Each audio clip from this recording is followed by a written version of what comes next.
कि मैं कहा कुणाल सर एक काम करो, आप मेरे पास आए हो तो मैं आपको एक उपाय बताता हूँ कि गुरु पुष्य नक्षत्र आप लिखो। सबसे पहले मैंने उसको बोला, अच्छा, क्लाइंट को, और रिसर्च करी कि गुरु पुष्य नक्षत्र में कुणाल जी जब भी गुरु पुष्य नक्षत्र आए उससे एक दिन पहले आपने किसी भी मंदिर में जाना है जहाँ केले का पेड़ लगाओ।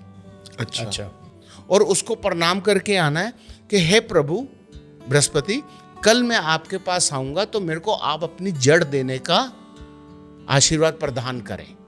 क्योंकि नियम यही है कि अगर हमें किसी वनस्पति को चाहिए तो एक दिन पहले जाके उसको निमंत्रण देना पड़ता है। तो हमने वो दिया। गुरु पुष्य नक्षत्र अगले दिन था। गुरु पुष्य नक्षत्र वो होता है जिस दिन पुष्य नक्षत्र गुरुवार को आए। अच्छा, 2 नक्षत्र होते हैं, रवि पुष्य नक्षत्र और गुरु पुष्य नक्षत्र। ओके, गुरु पुष्य नक्षत्र में आप जाएंगे, आप वो जड़ लेके आएंगे, लाके घर में गंगा जल से और पंचअमृत से स्नान कराएंगे और उसको फिर पीले कपड़े में लपेट के अपनी पॉकेट में रख लें या अपनी राइट बाजू पे बांध लें और देखेंगे धीरे धीरे 45 दिन के अंदर अंदर आप जो कार्य चाह रहे थे, मेरा बिजनेस अच्छा चले, मेरी फाइनेंशियल स्थिति अच्छी हो, मेरा कैरियर अच्छा हो, वो आपका होना शुरू हो जाएगा।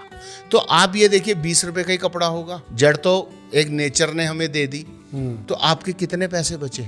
कम से कम 50,000। तो सर इन रेमेडीज़ के बीच में अभी हमने काफ़ी सारी बातें डिस्कस कर ली, पर हम बहुत सी चीज़ें आजकल सोशल मीडिया पे देखते हैं, अलग अलग छोटी छोटी रेमेडीज़ कुछ आ रही होती हैं। तो आपने कोई ऐसी रेमेडी सुनी है जिसे सुन के आपको लगा हो कि यार देखिए, मैं आपको नाम नहीं लूंगा, कुछ नहीं बताऊंगा। आजकल सोशल मीडिया पे, इंस्टा पे, यूट्यूब पे ऐसी ऐसी रेमेडियां आ रही हैं जिनका कोई सिर पैर नहीं है। कॉपी टू पेस्ट है, कहाँ से कॉपी करते हैं कहाँ से पेस्ट करते हैं मेरे को समझ नहीं आता। जैसे कल एक मैं न्यूमरोलॉजिस्ट की न्यूमरोलॉजी देख रहा था कि जिसका 3 और 6 है और जिसका 6 आ गया पर्सनल ये तो वो मर जाएगा। अच्छा यार ऐसे तो पूरा हिंदुस्तान का पूरा वर्ल्ड खत्म हो जाएगा। नहीं, ऐसी अननेसेसरी प्रेडिक्शंस करते हैं जिसका कोई सिर पैर नहीं है। उसकी शादी नहीं हो रही, 45 साल का। मैं कहूँगा चलो शिवम ये काम करा दो। तो शिवम का मेरे पे 2 महीने बाद फोन आता है, सर वो उपाय तो कराए थे मगर उसकी शादी नहीं हुई। तो मेरे को थोड़ा सा अजीब लगेगा, यार ऐसा कैसे। तो मैं शिवम को कहूँगा, शिवम आप ना मेरे को एक बार उसकी कुंडली डिटेल्स भेजो। तो मैं जब उसकी कुंडली देखता हूँ तो मैं कहता हूँ इसकी तो उम्र भर शादी ही नहीं है कुंडली में। ऐसा भी होता है? बिल्कुल होता है। मैं आपको लॉजिकली बताता हूँ। अगर 7th हाउस जो विवाह के लिए देखा जाता है उसमें शनि, सूर्य, मंगल या गुरु बैठ जाए तो वह व्यक्ति की शादी होना नामुमकिन है। अगर हो गई तो ज्यादा दिन टिकेगी नहीं, क्योंकि शनि 7वें भाव में 36 साल की उम्र तक शादी होने नहीं देता। अगर हो भी गई, लव मैरिज हो गई या उपाय करा के हो गई तो डिवोर्स होना पक्का है। सेम मंगल भी करेगा, चंद्रमा भी करेगा, गुरु भी करेगा और सूर्य भी करेगा। ये 4 प्लेनेट है और राहु भी करेगा और केतु भी करेगा। 7वें घर पे अगर 7वें घर पे कोई तो होता ही है। हाँ, अगर मान लिया कि शनि हमारा 10वें घर में बैठा है और 7वें घर को देख रहा है तो भी मैरिज लाइफ टिकने नहीं देगा। अगर आपके पास और भी ऐसी कोई छुपी हुई रेमेडी हो जिससे किसी की इनकम 5x 10x हो जाए, तो वो कोई ऐसी रेमेडी है सर? बिल्कुल है। देखिए, हर व्यक्ति चाहता है, चाहे आप है चाहे मैं है, तो हम ये चाहते हैं कि हमारी income day by day increase हो, बढ़ती चली जाए। बिल्कुल। और शत्रुओं से बची रहे। बिल्कुल। तो उसके लिए बहुत अच्छा उपाय है। शुक्ल पक्ष के गुरुवार को आप 5 पीली कोड़ियां लें, 5 गोमती चक्र लेने हैं, उनको पंचामृत स्नान कराना है और स्नान कराने के बाद इन 10 को आपने केसर से तिलक करना है माँ लक्ष्मी का ध्यान करते हुए। और उसके बाद आपने इसको पीले कपड़े में बांध के पोटली को धूप दीप दे के माँ लक्ष्मी के चरणों में रख देना है। और कुछ समय बाद आपको वो पोटली अपने घर के कैश बॉक्स में, अगर आप दुकान है, व्यापारी हैं, बिजनेस है आपका, तो अपने गले में रख देनी है। तो आप देखेंगे धीरे धीरे आपका काम जो है 5x 10x वो बढ़ता चला जाएगा। ओके। अब कहते हो सर आपने पैसे का तो उपाय बता दिया, मेरी दुकान में, मेरे धंधे में, मेरे घर पे नजर ना किसी की लगे।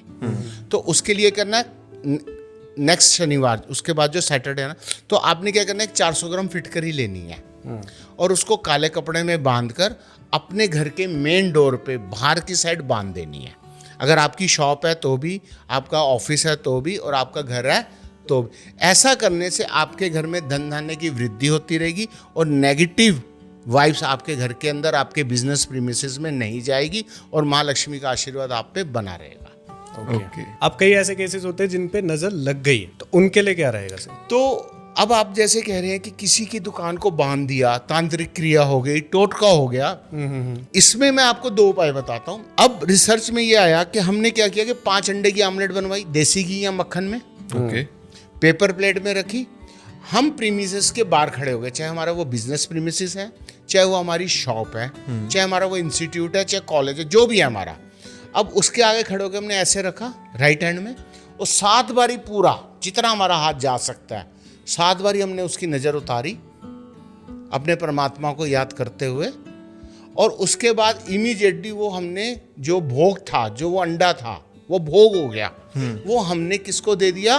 भैरव की सवारी कुत्ते को। ओके। अगर हमें कुत्ता मिल गया काला वाला तो अति उत्तम है, नहीं तो आप किसी भी कुत्ते को दे दो।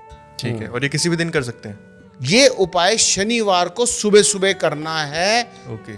और किसी की नज़र में ना आए, आपका स्टाफ ना हो और कोई टोक ना लगे, और ये उपाय करके आप वापस अपने घर जाएं, आराम से स्नान वनान करें, फिर अपने रूटीन में शॉप पे या बिजनेस प्रीमिसेस पे आ जाएं। ओके। आप देखेंगे ये उपाय करने के 45 दिन के अंदर अंदर आपको रिजल्ट आ जाएगा। परंतु ये उपाय हमने 5 से 11 शनिवार कॉन्टिन्यूटी में करना है, क्योंकि हमने एक बार ही तो कर दिया, हमारी दुकान चल पड़ी, तो हम लापरवाह हो जाते हैं। सही बात है। मगर जो आपकी दुकान को बंद कराने में लगा वो लापरवाह नहीं है, मगर वो लापरवाह नहीं है, क्योंकि उसने कॉन्टिन्यूसली आप पे आंखें गड़ाई हुई है कि इसका मैंने धंधा खराब करना है। तो वो जब 5 से 11 बारी होगा तो अपने आप उसका धंधा खराब हो जाएगा, आपका ठीक चलेगा। ठीक है। ओके।